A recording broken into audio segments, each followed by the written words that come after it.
हाँ जी, अस्सलाम वालेकुम व्यूअर्स एंड नमस्ते फ्रेंड्स, कैसे हैं आप लोग? उम्मीद है सब ठीक-ठाक होंगे। हाँ जी, सबका यही शौक़ होता है कि उनके बच्चे और बेबीज़ जो हैं छोटे-छोटे से अच्छे फ़्रॉक पहने। अगर वही फ़्रॉक आप घर में बना लें तो ज़्यादा अच्छी बात नहीं है, ताकि बच्चे भी खुश हो जाएँगे और आपको भी बहुत दिली सुकून रहेगा। तो चलें चल के जी फ़्रॉक स्टार्ट करते हैं। आज मैंने आपको फ़्रॉक बनाने का तरीका बताना है, एक और नई फ़्रॉक, बहुत फ़ैशनेबल सी, स्टाइलिश सी, ठीक है जी। अच्छा जी, ये मेरे पास जो है एक कपड़ा है जी, इसकी लंबाई जो है 10 है और विड्थ जो है 8 है, ठीक है जी। अच्छा जी, सबसे पहले आपने जी इसकी जो है वो जो है जी गले की लंबाई 2 इंच कर लेनी है और डीप जो है वो 3 इंच कर। अच्छा, लंबाइयाँ जो है वो ख़ास ध्यान के साथ आपने मेजरमेंट कर लेनी है। अच्छा जी, शोल्डर लंबाई आपने 4.5 और जो आर्म होल लंबाई होगी वो 4.5 आपने नोट कर लेनी है, ठीक है जी। उसके बाद चेस्ट जो है वो 8 इंच है और 8 इंच के अलावा आपने नीचे से जो है 1 इंच की ऊपर से लंबाई करके उसकी वो फ़ौरन जो है साथ ही जो है उसकी पूरी वो मतलब कि पैमाइशें करके उसकी कटिंग कर लेनी है बिल्कुल आराम से। जिस तरह की मैंने पैमाइशें कर ली हैं तो आपने इसके साथ ही वो अच्छा, कटिंग के बाद ये बिल्कुल इस तरह आ जाएगा, आपके पास शेप आ जाएगी। अच्छा, ये फ़्रॉक इतनी आसान है ना कि आप 20 से 25 मिनट में ये फ़्रॉक रेडी कर सकते हैं। अच्छा जी, अब हमने फ्रॉक के नीचे वाला जो पोर्शन की लंबाई है वो 19 बाई कर लेनी है, यानी कि 19 लंबाई और 19 ही उसकी चौड़ाई होनी चाहिए, ठीक है जी। उसके बाद आपने जी इसको इस तरह, ये जिस तरह के मैंने आपको अच्छा शेप में बता दूं कि बिल्कुल आपने जिस तरह तय लगाने वाले होते हैं ना कपड़े, उस तरह के इसने आपने कपड़े लगा लेने तय, यानी कि ऐसे ये देखें, ये इस तरह, और इसी को आपने दोबारा से इस तरह कर लेना है, ये देखें जी, ठीक है जी। अच्छा जी, अब जो आपने क्या करना है जी, जो इसकी जो ऊपर वाले पोर्शन की, ऊपर वाले फ्रॉक की पोर्शन की जो लंबाई होगी, ठीक है ना, उतनी ही आपकी जो है इसका होल वाली लंबाई आनी चाहिए। ये देखें जी। अच्छा, पैमाइशें आपने, मैं फिर कह रहा हूँ कि बिल्कुल एहतियात से, आराम से, कोई इतना मुश्किल काम नहीं होता। वही जो लंबाई हमने उसकी ली है, ठीक है, वो तकरीबन 8 थी, ठीक है ना, तो यहाँ से हमने ये 8 ही इसकी यहाँ पर कटिंग कर लेनी है, ठीक है जी। तो 1 मिनट में आपको बता देता हूँ कि ये देखें।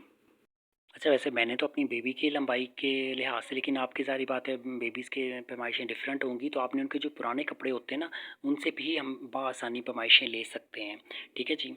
अब हमने इसकी उतनी ही लंबाई ले ली है यहाँ से, ठीक है जी, और आप उसी तरह का इसको बिल्कुल लाइट सा स्केच एक बना लेंगे।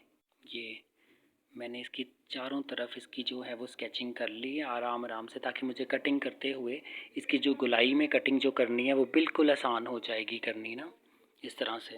हाँ जी, ये देखें, ठीक है जी। आपने जब इस तरह पैमाइशें कर ली हों तो आपने इसको बिल्कुल सर्कल की शक्ल में काट लेना है। यहाँ से 1 मिनट में कटिंग करके फिर आपको दिखा देता हूँ कि वो किस तरह कटिंग हो जाएगी। 1 मिनट जी, चलें जी, ये देखें जी, कटिंग हो गई है, ये देखें, ठीक है जी।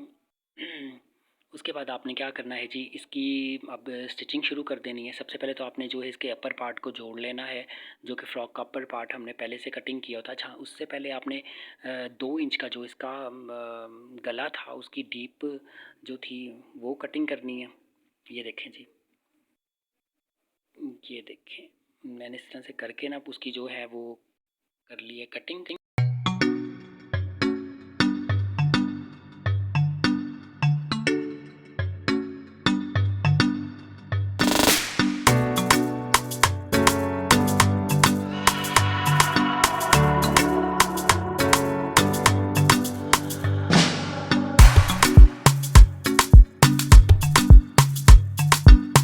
उसके बाद आपने एक और चीज़ का ध्यान रखना है, ये जो छोटी सी पट्टी आपने काट के ना उसी लंबाई के इस आपने 2 इंच की काट के तो उसके साथ आपने स्टिच कर देनी है, ठीक है जी। उसके बाद आपने ये दोनों पार्ट आपस में जोड़ देने हैं ऐसे, जिस तरह के इसके शोल्डर वाले पार्ट थे वो वहाँ से आपने इसकी स्टिचिंग बाकायदा स्टार्ट कर देनी है, जो कि अभी मैं आपके सामने भी करके दिखाऊंगा। अच्छा, उससे पहले आपने ये जो कपड़ों की ये वाली जो थी ना, जो हमने इसके नीचे वाला फ्लेयर सी काटी थी, तो उसकी जो साइडें वगैरह होती हैं ना, वो आपने अच्छी तरह स्टिच कर लेनी है दोनों साइडों से ना पकड़ के, जो इस तरह के हम लोग उसको स्टिच करते हैं, यानी कि हाफ इंच के पार्ट को उसी तरह आपने इसको स्टिच कर लेना है।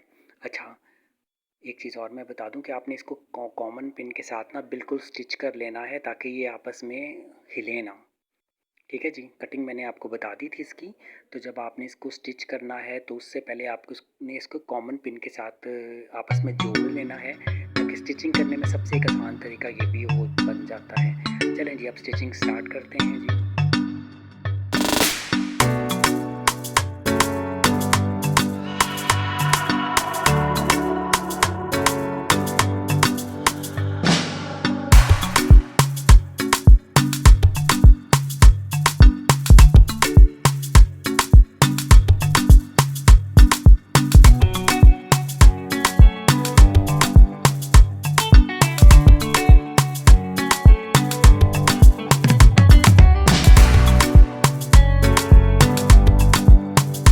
अच्छा, कोशिश किया करें कि घर में जितने भी छोटे-मोटे काम होते हैं, कुछ भी चीज़ मतलब सिलाई करनी होती है, कर्टन होते हैं, घर के छोटे-मोटे फ्रॉक्स या अपनी कुछ जो अक्सर जो हमारे जो होते हैं पहले वाले कपड़े, उनमें भी पेवंदकारी करनी होती है। सिलाई मशीन हो तो ईज़िली इंसान सारे काम घर पर बआसानी कर सकता है।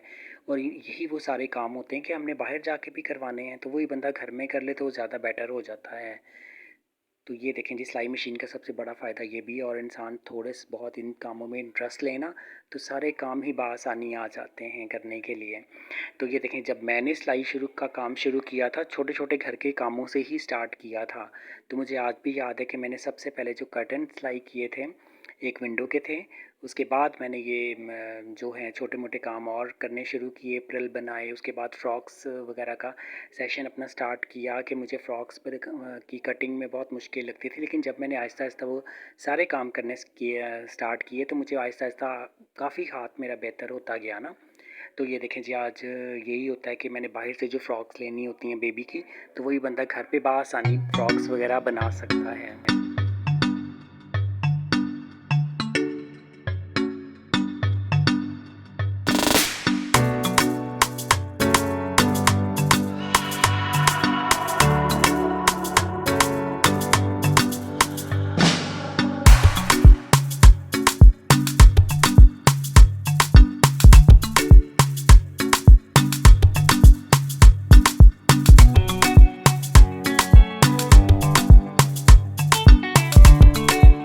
अच्छा, और दूसरी बात ये होती है कि मुझे तो यही पता है, शौक और लगन हो तो इंसान कुछ भी अचीव कर सकता है। कोई भी छोटे से छोटा काम की मुश्किल नहीं होता, उसको करने का तरीका बस एक दफ़ा आ जाए तो वो काम बिल्कुल आसान बन जाता है।